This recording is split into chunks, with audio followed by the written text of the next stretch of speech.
This is a Brooklyn-bound 2 train. The next stop is Wall Street. Stand clear of the closing doors, please. Welcome back. This is Not Your Advisor with NYU Grad on March 11th, Tuesday. Let's jump right into today's session. I hope you all had successful trading days. I actually did not make any trades. I'm literally sitting on my hands, not trying to overreact and get whipsawed. But let's take a look at the markets today. If I had to summarize, I think today was let's take a breather from Wall Street participants. And it's going to sound really odd because the Dow closed down 478 points or 1.1%. The NASDAQ closed right where we closed, but still down 32, a red print. And the S&P closed down 0.75% at the close. So it was fairly weak when you look at the headline numbers. But when you look under the hood, many of the bombed stocks in the NASDAQ and tech in the S&P, they bounced today. So that is kind of the summary of the session. But taking a quick look at breadth, we had 68 new highs on the NYSE versus 757 new lows. 40% were advancing, 57% declining, 72% below the 50-day, and 68% below the 200-day. Taking a look at mega cap, Apple was down almost 3%. Alphabet or Google was down 1.1%. Nvidia was up 1.5%. Amazon was up 1%. Tesla bouncing 3.7%. Meta up 1.25%. Microsoft was pretty much a nothing burger.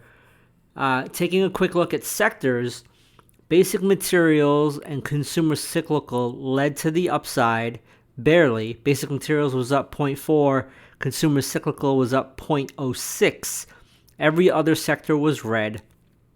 Industrials down 1.1, real estate down 1.08, healthcare down 1, consumer defensive down 0.96, communication services down 0.65, financials down 0.5%, utilities down 0.4, energy down 0.3, technology down 0.34.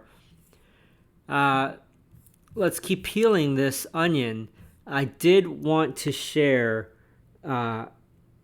with you all that, again, I made no trades today. I still have my core safety stocks. I'm still leaning bearish in my bearish hedge portfolio. It just felt to me like this was like a wait and see day. This morning, breadth was not looking good. I posted at 10:07 a.m. to the private chat, to the paying members, breadth looks horrible, we may sell off. And we did. However, again, I obviously don't have insider information from Trump. He didn't call me. But at 10:15, he went on Truth Social and went on about how we will be retaliating from the U.S. side against Canada. And that made the market sell off. After lunch, we bounced. And then in the last 30 minutes, probably last 15 minutes, we sold off hard to close red. That's really the summary of the entire day. Bitcoin, I've been mentioning that it's been at an important trend line. We bounced at the trend line as we're supposed to, play defense. However, we're already back testing the 200-day moving average above.